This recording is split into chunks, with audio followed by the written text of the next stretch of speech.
Alright, moving on to chapter 10. Trust. Where's chapter 10? That's chapter 9. Where's chapter 10? Here we go. Oh, this is a short one. Yo, it's Boris and Danny. Shame they were relegated to post-game post-mortem, but I guess that makes writing for them easier since they're more or less blank slates. Fact, at the time of this writing, searching Xenoblade X Boris Danny brings this very chapter up as the second search result. Though your writings on what happened to them en route to Elma first finding Cruz on Mira don't come up. You know, I was curious about what you meant by that. I'm like, that's not, I don't think I ever wrote about Boris and Danny before. Then I remembered. There was a time in one of the fics where Elma's talking to Cruz, and she's telling him how much of a relief it was that she found him, because they had just lost a bunch of blades, you know, and like a squad, and they needed more people, and so actually finding someone alive in the life pod was just a huge relief. I think you left a review on whatever chapter of that was, and you said that was Elma referring to Boris and Danny? Is that the blades she lost? No. Absolutely not. I forgot all about Boris and Danny even existing. Had no idea who they were. Like, I totally forgot about them. What Elma was referring to in that chapter, I think, was something that they referred to in-game at some point. I can't remember. But it was just... They lost a lot of blades. And so finding Cruz to kind of, like, help that number go back up was just a relief for her. That was literally it. Had nothing to do with Boris and Danny, I promise you. I didn't even know because of how little Boris and Danny feature in Xenoblade Chronicles X. I don't remember if I put them in this story because I remember that they existed, or I honestly don't even know how I remembered. You know, it's because I needed Janix to talk to someone, and I didn't want it to be Elma or Gwen. So I'm like, do I have to create some new skeletons? I mean, Irina or Gwen. And I'm like, wait, there are other skeletons. Boris and Danny have been with Elma for just as long. So I was like, there we go, Boris and Danny. Boris and Danny are in. So I'm going to copy Xenoblade X Boris Danny and put it in Google and see what happens. Because I'm curious if that's true. Danny and Boris for president. Was it ever explained why Danny and Boris couldn't just be... I mean, no, nothing in... Huh. No, but I don't see my stuff here. I see this much about Xenoblade Chronicles X. Oh well. Well, I mean, I guess it was that. Maybe it changed around later. Okay, moving on. I don't think this more aggressive side of Fowler has come out before, but it doesn't seem like her usual rational self. Like, there's a reason why dark matter wasn't used to fight off the Ganglion and Ghost back on Earth.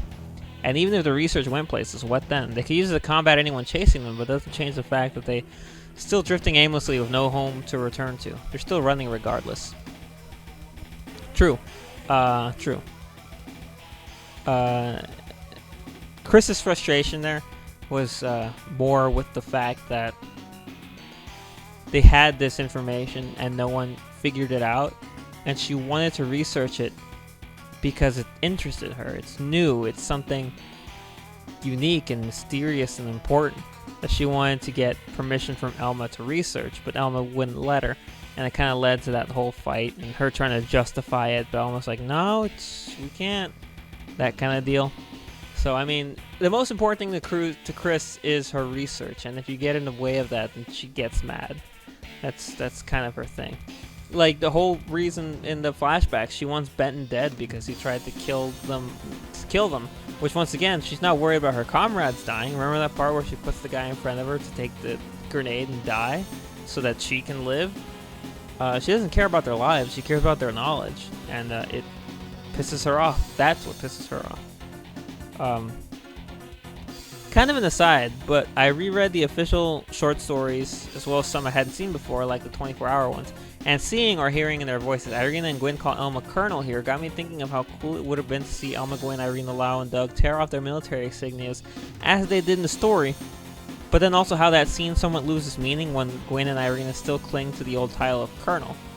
At the same time, though, I get that it's the only name they've ever really known Elma by, to the point that hearing them say Elma in most works is kind of jarring to my ears. Curious to hear your thoughts on this. I mean, what's the point of working taste buds if you're not going to use them, right? It's amazing how many mimeosome functions are otherwise pointless if not for the fact that they help remind each person of their humanity. rather than becoming soulless machines. I like flustered Jay. When did Janex get flustered in this chapter? I honestly don't remember. I'm trying to think about it. But yeah, I just like writing Janex. She's my favorite. You bring up the Colonel thing like 2 more times in 2 other reviews, and I was not aware it was bugging you so much.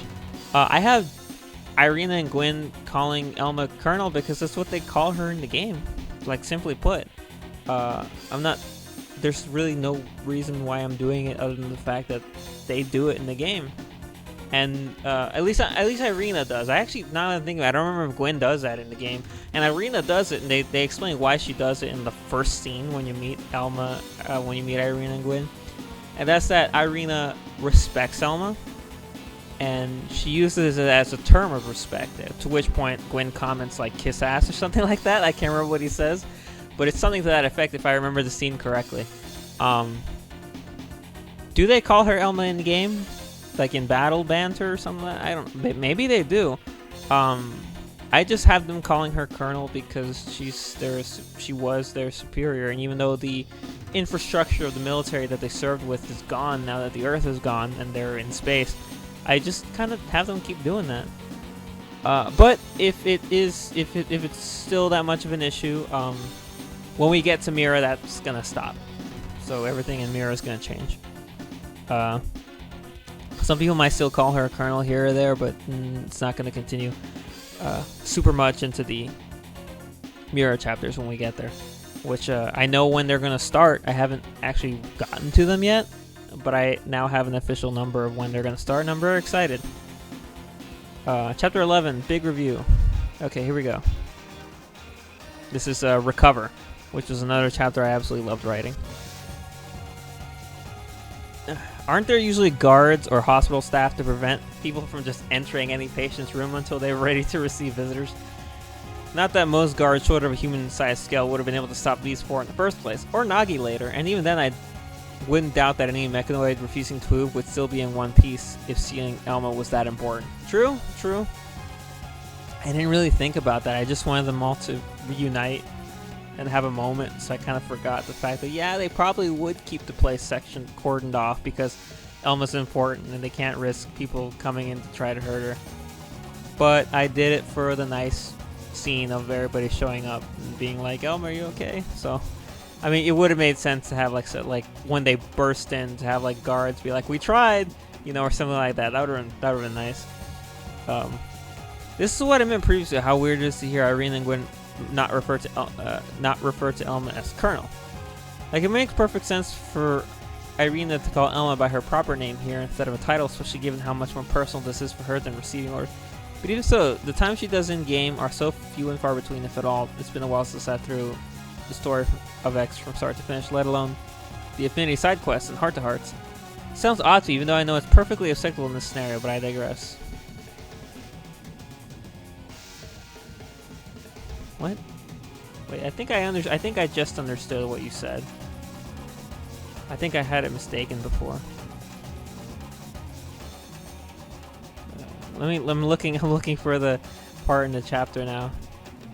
So it's not Janix waking up. Here's Cruz and Harriet on their date. Here's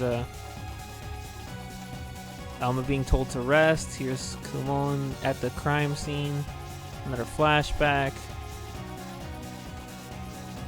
Okay, Elma woke up. Say talk for when you're out of here. She got shot too. Anti-material round.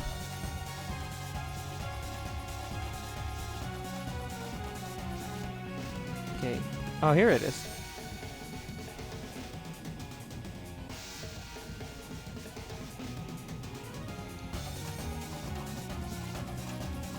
Huh.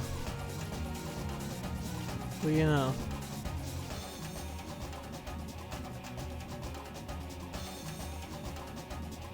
I'm actually kind of surprised. So yeah, they come into the room and they call her Elma. When I read the review, now all of a sudden the thing that I said in the previous chapter review makes no sense. When I read this review, you thought it was weird for them to come into the room and call her Colonel. You're like, why didn't they call her Elma? This is a pretty personal moment. She's injured. She's in the hospital. They're coming in to check up on her. And then I was like, but she's their colonel. Why would... I mean, I get that maybe they should use Elma in a more personal situation, but no, I wrote Elma. I did that without thinking, to be completely honest. Clearly. I've misunderstood this paragraph right here of yours, this paragraph, since you posted it, January 19th. So, for like a week? Yeah, for a week, I've been wrong about what you meant by that post. So, okay, let me flip what I said last time around then. They should probably be referring to her as Colonel more often before they get to Mira, and then they start calling her Elma on Mira, and then it's all okay. Right? Does that fix anything? I don't know. All I'm saying is I didn't really think about it for this one specific moment. And regardless of if you think they should call her Colonel more or Elma more, they're going to call her Colonel most of the time for part 1, then Elma most of the time for part 2. And I think that should settle it. I'm at a loss because I apparently misunderstood that paragraph. I knew that by referring to Tora as a second in command, supposedly, for all I know, Lao could be de facto leader with Tora's pulling the strings, that Lao was going to play a bigger role, but I wasn't expecting him to actually have a voice in the story. Yeah, because I hate him. Lao never struck me as one for diplomacy, but I guess having a family to protect can make even the hardened enemies soldiers think differently. Long as this isn't some new 52 Mr. Freeze BS. I don't know anything about new 52 Mr. Freeze. I know about Batman the Anime Series Mr. Freeze and Arkham Mr. Freeze and Arnold Schwarzenegger Mr. Freeze, who's the best one, but I don't know anything about New 52 Mr. Freeze. No, that line was I recognized it was an odd one the moment that I wrote it, but he also immediately dismisses it. It was just, it's more him expressing his frustration over the plan that they chose to go with. And those old missiles, folks, are why the US government still stores information on floppy disks and other older, outdated hardware. Even 30 years later, something's never changed, and now the Reapers are paying for it. So basically what you're saying is that my scenario that I came up with, that incredibly long explanation that Eren gave to the rest of the Reapers as to why what they were doing, why all their leads were dead ends, didn't make any sense by real logic. In real logic, there was indeed a missile hangar in some abandoned place. Not only would the missiles not be in there, I imagine, but also the floppy disk would still be. But I guess in that situation, they could just write it that it was an abandoned missile silo that fired on them. But people are like, well, where'd the missiles come from? Like, maybe they built them? Maybe they provided the missiles and they used one of their old outposts to fire them out of. You know, they hardwired, hacked the system. I should have gone with that explanation instead, because the one that Lila gave is full of techno jargon and it's really long. But I like the one that Eren gave. Meanwhile, Steven and Sages and Alto are all getting just more annoyed by all their leads drying up. Seeing Lila's now middle name, I'm curious how it was determined that Lila would take on the last name of Copeland when they were wed. Obviously it had to be his way in terms of writing, because we're not reading about Janix Richards, or Lila's last name could have remained Richards, but again, maybe not. I'm not knowledgeable in the processes of same-sex marriage when it comes to name changing, updating, but I imagine there must have been some behind-the-scenes deliberation or some thought that it wasn't predetermined by rank. It has nothing to do with rank or seniority, it has nothing to do with anything. I just like... Full disclosure, I'm going to be completely honest with you. Janix's last name actually comes from the same place as another character of mine from a long time ago. Like, their names were inspired by the same source in real life kind of thing. There was...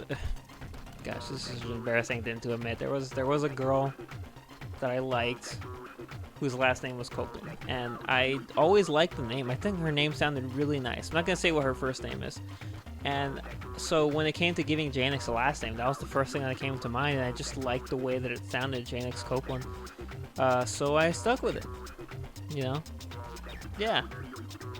Embarrassing, but that's just the truth of it. And I added in Isaiah later as a middle name. That didn't come from anywhere. It just sounded... that just sounded good. Janix Isaiah Copeland, so I put it in there. As for Lila Richards changing her name to Lila Copeland, no reason. I just did that. I didn't even. I don't know if I ever gave Lila an original last name. She's always been referred to as Lila Copeland because she's been married to Janix Copeland, and I figured that because it's how it works for straight couples, you know, that the woman takes the man's last name, that it would that maybe that works. I don't know, honestly. I just did it because they were married, and I'm like, well, married people have the same last name, so Janix and Lila are Janix and Lila Copeland. And then for this story, because they were not married yet, they were just meeting, I'm like, oh shit, I need to give her a last name. So I literally sat on that paragraph where she introduces herself for like ever, trying to think of a last name before I finally came up with Lila Richards. So I honestly don't know, like, the IRL explanation for it. I got nothing for you.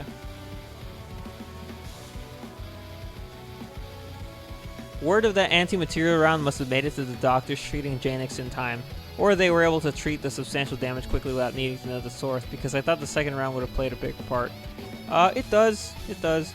Okay, so, but how much of that truth Lau shared was the full truth? Because Doug still came off as pretty surprised and pissed about the ethics behind there being no actual bodies waiting for them within the lifeboat cord and having to generate new ones. Did the ECP actually do that to Lau's wife and daughter in this continuity? Because that's certainly one way to tell him, no, we're not letting them on board. No one told Lynn that her live flight tests were a bad idea, okay? Yes, they were indeed. Poor Doug. Wait, when did Nagi ever get in contact with Janix after what happened at Elma's apartment, let alone update her on Elma's status? So I'm going to tackle the last one first, about Nagi. That was a mistype. I, for some reason, went with Nagi. It was Kumon. Because you remember when Janix wakes up, she remembers that Elma got shot and she panics and she tries to get out of the hospital to go check on Elma. And before she breaks the door, Lila and Kumon step in, and that's when Kumon gives her the download of everything that happened while she's been out, including that Elma's being treated somewhere. That was it. For some reason, I thought it was Nagi, even though Nagi says later that he's gonna go visit Janix, but then Elma gives him something else to do, so he goes to do that instead of visiting Janix. So yeah, that was my bad. I used the wrong older Asian man. Which is also actually another change, that Kumon is actually a lot older in this new continuity than he was in the original one. He was supposed to be a younger man in the original one, but once again, the timeline and the fact that he's friends with Janix's parents doesn't make any sense if he was younger than Nagi. Not to say that he's older than Nagi. I think he probably still is, but it's not like Nagi's 50, Kumon's 30 like it was supposed to be originally. It's more like Nagi's 50, Kumon's in his mid-40s. Something like that, for example. I actually don't know how old Nagi is. I forgot that, too. Okay, so here we go. Here's the big one. This has nothing to do with the story. I'll be honest. 2 chapters ago, I wasn't ready for the amount of retconning that might need to be done. And after this one, I'm definitely not ready. Not just retconning the in-game story, but also yours as well. Because, correct me if I'm wrong, I'm fairly certain Doug still shows up on Mira. At least for the assault on the Ganglion base on Oblivion in your work. I'm strapped in on this roller coaster all the way to the end, but as someone who's something of a continuity nerd and someone who should be offering reviews here instead of just riffs and quips, I'd be remiss if I didn't express my own concerns about you hurting the continuity of your own works with some of the directions the story's going in. I'll be interested to see what happens in chapter 13, to say the least. So that was the paragraph that literally had me in full-blown panic mode. I spent like an hour trying to figure out how to get in touch with Rexor888. I was like, he doesn't have a fanfiction account, so I can't send him a DM. Guys, can you imagine if when I started writing fanfictions, I turned off that setting that allows people with no accounts to review? Because if I had done that, would he have made a fanfic account to comment all this? Or would he just not have said anything and I'd never have these reviews to read? I don't know. But, yeah, because you don't have a fanfic account, I couldn't DM you. I went to your YouTube page, and I went to the community tab, but I don't know if that was immediate enough. So I thought that the best way, I actually went to the last reading reviews that I wrote, the last one that you commented on, and I replied to that comment thread with the explanation. Because the only other way that I could get the answer out to you was submitting a new chapter, and chapter 12 was still in editing. so I couldn't just upload it like right away, and I was just like, I don't know what to do. I don't know how to get the message across. I'm still amazed that I didn't put an official word in the story. Like, I can't believe that I didn't do that. I should have. And because I'm looking at it, and like now it exists. I'll show it to you now in chapter 2, Exodus, because chapter 1, 2050 doesn't have a author's note. Right here, I added this. One more thing, the story is unrelated to all my other Xenoblade Chronicles X stories. It has nothing to do with that continuity. The OCs are shared among them, but the characters have different roles and experience different things. Same goes for the actual XCX cast, and 2 of them who will never show up in this story. So I would like people to guess who that is. One of the playable characters is not going to be in this story at all, and one of the NPCs is not going to be in this story at all. Both for very different reasons. One, because I don't like them, and one, because thematically they don't belong. So I'm pulling them from the story. I'm just amazed that I seriously never specified that. Like, I read through all my author's notes, and I'm like, I had to have said it at least once. I kind of imply it, but I don't straight up say that it's really weird that I went this far without acknowledging that, and I feel really silly about it. Yeah, I mean, well, and the reason that it annoyed me, like, not because of you, but that just the fact that I didn't say anything annoyed me, is because I felt like it destroyed one of my favorite scenes in this entire story so far, was Elma and Doug's conversation. That was something that I loved writing it. It kind of came out of nowhere when I'm like, I could use Doug here. I have to use Doug here. I think in game, he's like Lao's best friend or something. So I needed to bring him in for this arc in some way, because we're dealing with Lao. We need Doug. And the conversation that they had, like Doug reiterating what he says at the end of Xenoblade Chronicles X, where he's like, I don't agree with this. This isn't humane. This isn't natural. This isn't how we should do it. And Elma countering by telling him that I'm not going to have you criticizing my choices, not you. Like, everything about that encounter between Doug and Elma is one of my favorite. It's just one of my favorite scenes in the entire story. I absolutely loved writing it.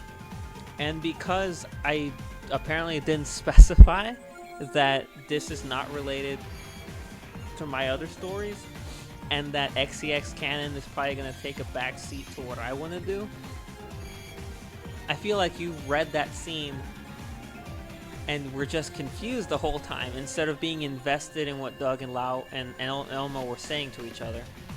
Because you're right, Doug was in the raid, and the characters were... I had used him already, so it was strange to hear him say this stuff that he shouldn't know until the end of Xenoblade X, and it was also weird to have him imply that he doesn't want to go on the White Whale, even though you're like, but he does, right? Because he's there in the game, and he's there in your story, so why wouldn't he? And while that's funny to think about, it's also very detrimental to the setting of the mood of that scene, and I'll never forgive myself for potentially ruining what you could have taken out of that scene, because I absolutely adore that scene, and I still do. So that's honestly the thing that annoys me the most about not being clear enough of what I was doing with the story, which is to be continued in chapter 12 review. So let's hit that up and hit up the first paragraph, because that's also related to this issue. Apologies for jumping to conclusions. Based on Elma's and Janix's first encounter, I had actually thought the opposite. That this was in keeping with canon with the rest of your fics, since in those, Elma seemed to have some working knowledge of the Reapers, including their final assignment, and that maybe some details like Janix not knowing or remembering Elma were being retconned or reworked, since Elma personally knowing the Reapers and being friends with Janix, and especially Lila, would make Janix's confrontation with Elma later on even more tragic. It only got more reinforced as more familiar phases came up with similar interactions, and all up until Lao showing up, as well as what I'd interpreted as nods to your other works.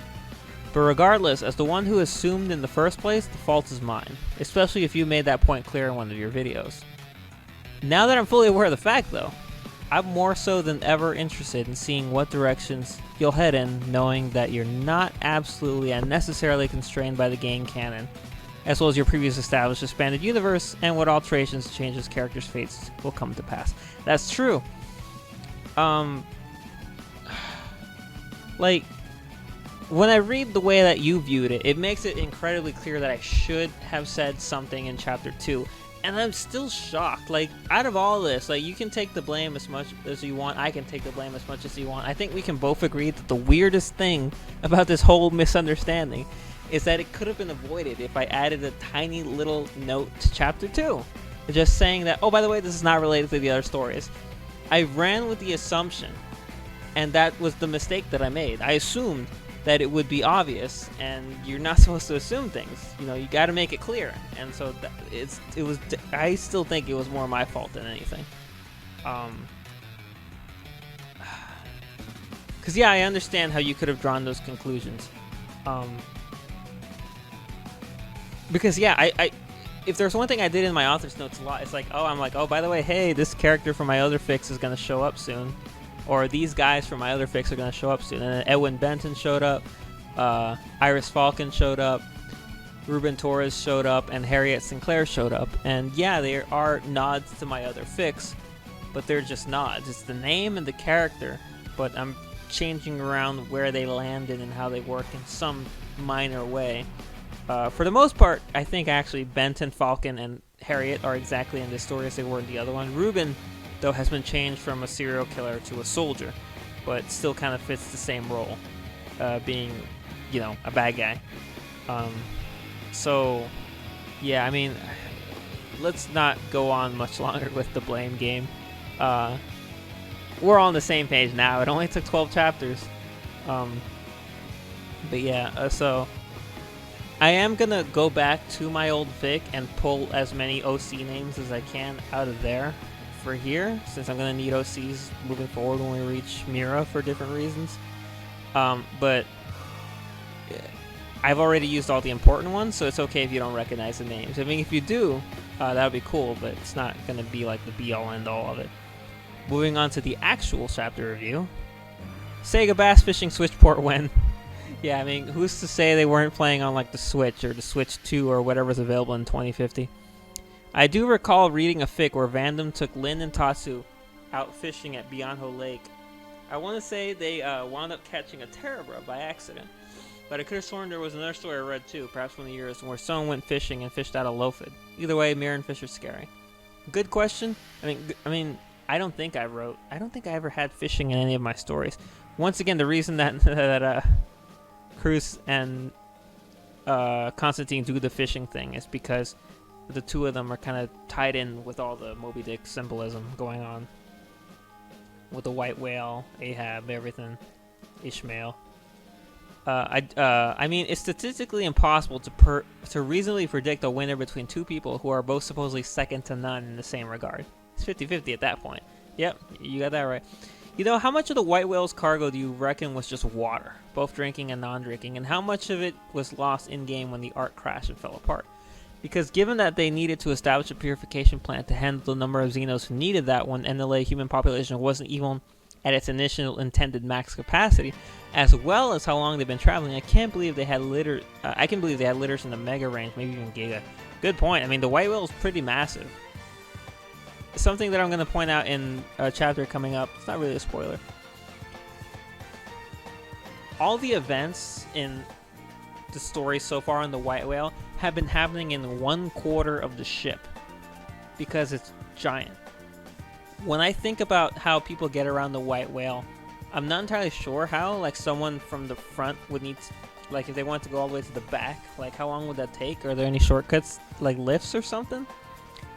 Because I am going to bring that up in a future chapter about one character going from 1/4 to another. But what comes to my mind is the spaceship Malevolence from Star Wars The Clone Wars, the 3D animated one. The Malevolence was so massive that it had railway systems in the ship to get cargo and people from one end of the ship to the other, and it looked like and the inside and Malevolence looked like cities because it was so big. So that's like what I kind of imagine is like maybe there's just some.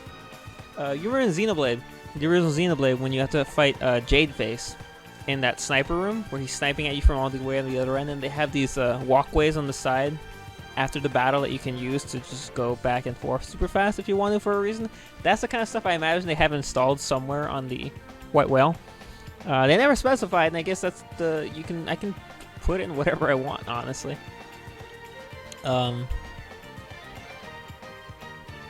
I can totally see Jay and Lila washing each other's backs in an open air bath environment. Hope there's enough room in the shower for that maneuver. You know, what's really funny about that line is you took it a lot more pure than I actually wrote that scene. But sure, yeah. Bet Fowler's reconsidering trusting Janix with any important information ever again.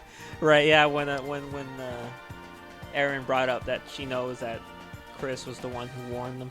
There was actually a version of the story where Benton was the one who warned them, but I kept trying to justify that from a bunch of different perspectives, and I was just like, no, it's Chris. Chris makes the most sense. Ben, I came up with a way that Benton could work, but I didn't like it, so I kept it as Chris like it was supposed to be. I just thought it'd be a funny thing for you to know. While it's not necessarily Strangelove's relationship with the boss, I'll take it. Chris and Erin probably got further than those two did anyways, due to circumstances involving patriotism. Yeah. It's funny you mentioned that. I just got done with Metal Gear Solid 5. This was the second time I played the game on PS4. Love it so much. Yeah, Strangelove and the boss. I don't actually know what their relationship was like because, as far as I'm aware, I think Strangelove only becomes an active character in the canon after the boss is dead in Peace Walker. But I do know that she does have like an obsession with the boss, and I do know that because I played Metal Gear Solid 5 that she considers Hal to be her and the boss's son, not Huey's. And I mean, Huey's a piece of shit, so who really cares? Frickin' Huey. Elma definitely looks different outside her usual attire, provided it's not anything so formal like what Eleanor wears. Speaking of, a bit surprised she's not showing up considering how many ECP secret agendas she's been involved in behind that polite secretary demeanor. More on that later. And with that darker mim skin and silver hair, she looks really good in certain casual gear. The Xenoblade fashion design I'm following has reminded me of that more recently. Elma's beautiful. She's gorgeous. It's no two ways about it, which is fascinating to me. It's fascinating how good she looks because Xenoblade Chronicles X's character models are a bit weird, you know. It's not. I wouldn't say they're bad. I know that when the game was first announced, people weren't exactly thrilled, and even today, some people aren't super on board with it. But like, of all the characters, she just looks really good. It is. You're right, you know. And I'm not just saying this to be a guy. I'm saying this because it's true. And I don't know if the fashion design I'm looking at is the same one, because a friend of mine on Twitter posted her art for it. It has Shulk, Rex, and Elma all together wearing like some casual clothes, and they look really good. Elma's got a short top on, and I can't remember what Shulk and Rex were wearing. I'll find it and I'll post it if I can. Anyway, I got distracted by complimenting Elma. What am I, Janix? It's not my job. Meanwhile, in some faraway corner, Sharon's probably participating in, if not running, a betting pool as to who would win between Elma and Janix. Yeah, that's exactly what Sages and Alto were doing. When the second they found out the match was going down, they ran out of the room to go get people and like organize bets and all that stuff.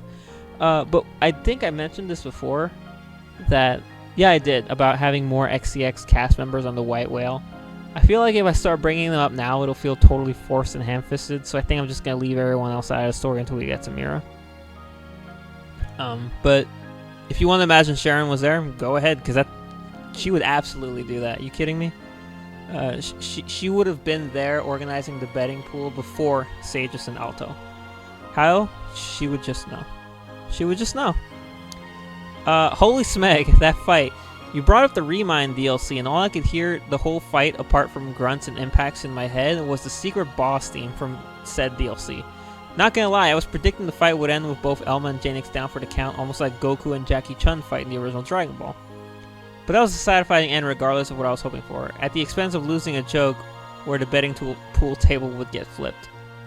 Yeah, so the ending of the fight, there was originally a different version of it that was gonna end like that, I guess. It was gonna end with both of them like a tie. And they were both gonna sock each other in the face at the same time and go down, and just neither would get up. But I like the way of Elma winning more methodically, which if you couldn't tell, like I wonder how many people could tell throughout the fight that I'm like, Elma's putting a lot of attention on Janix's legs. Like a lot of her attacks are specifically going down to hit her legs.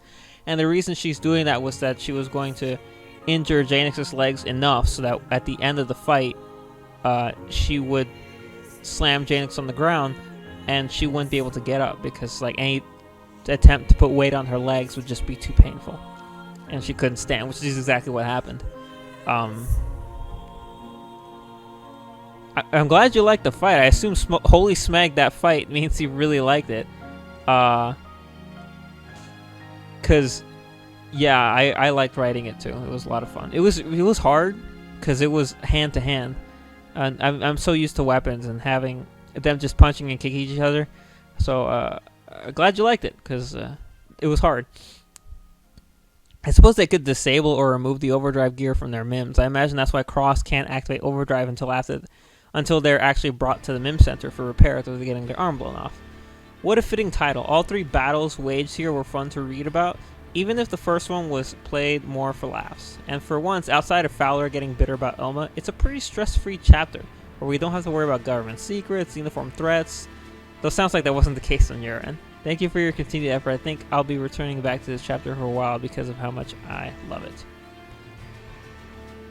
Oh my gosh, you don't know how much of a relief that last paragraph was, because, like, no joke, I hated this chapter. I don't know what was wrong with how I was approaching it.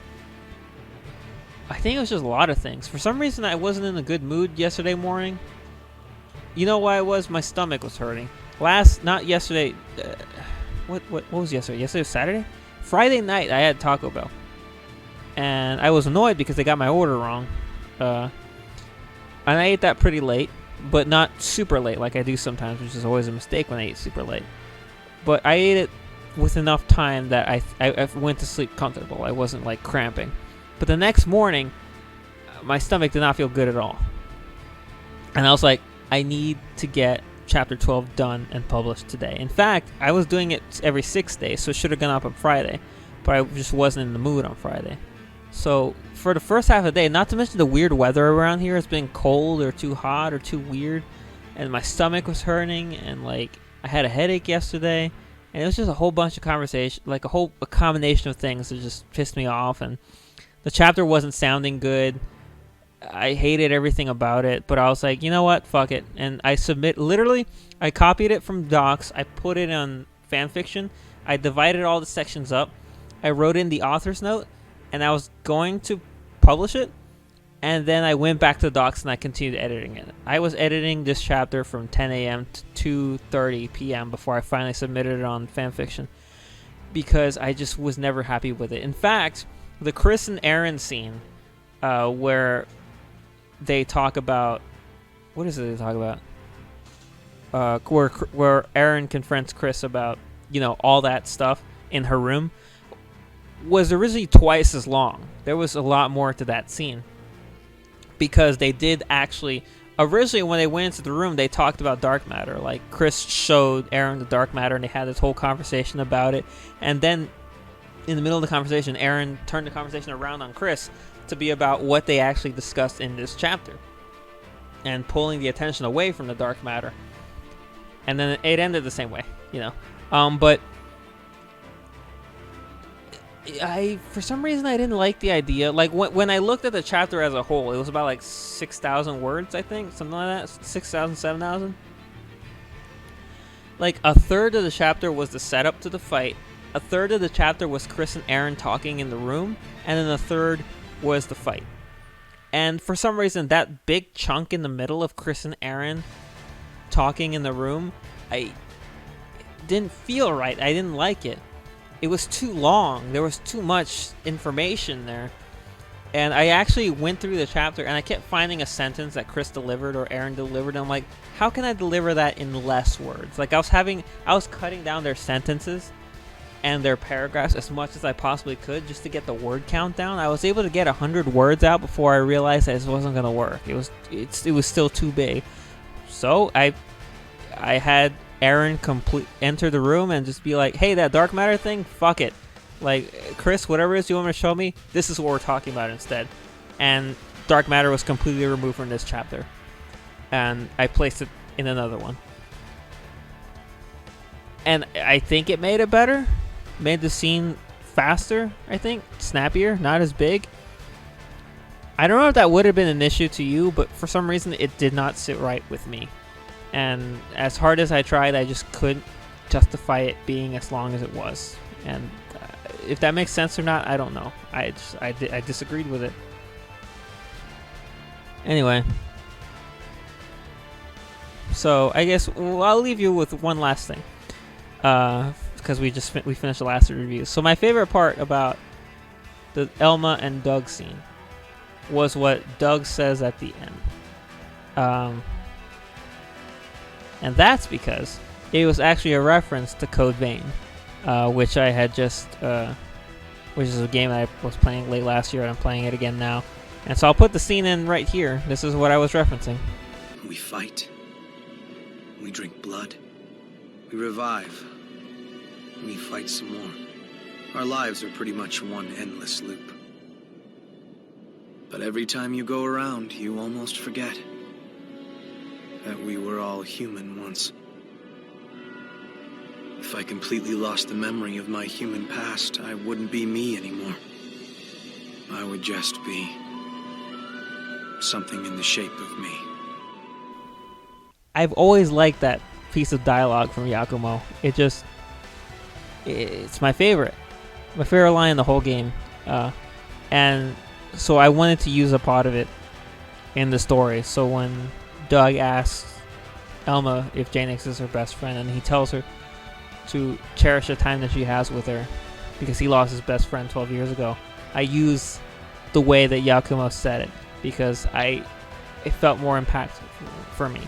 And for Doug, because I wanted to give Doug that scene as like his shining moment, basically, which we'll get into later. So yeah, and that brings us up to date. That is all 6 reviews on chapters 7 through 12.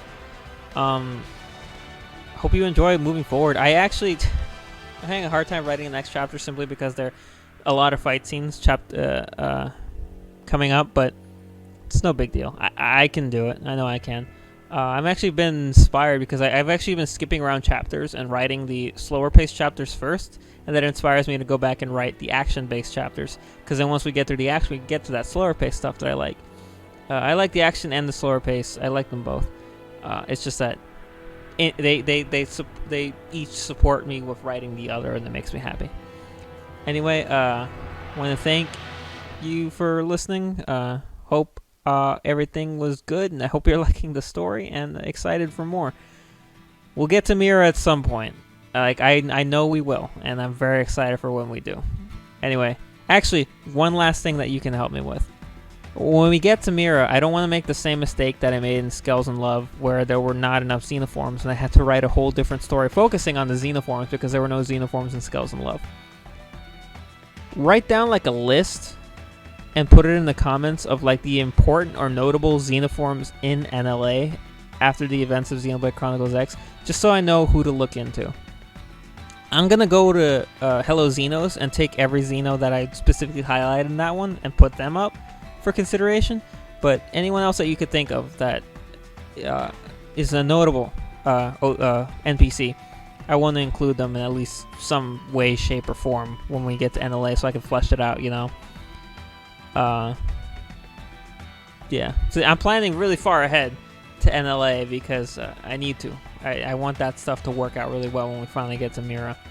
So yeah, But yeah, just let me know that stuff. That'll help super bigly, since you always seem to know. This was a reference to this is actually in reference to the Elnora comment you made. That I do want to use the NPCs from the game when we get to NLA. So yeah. Anyway, that's the last thing of it. Thanks everyone for watching, for listening, for reading, and I'll see you next time. Till then, hasta.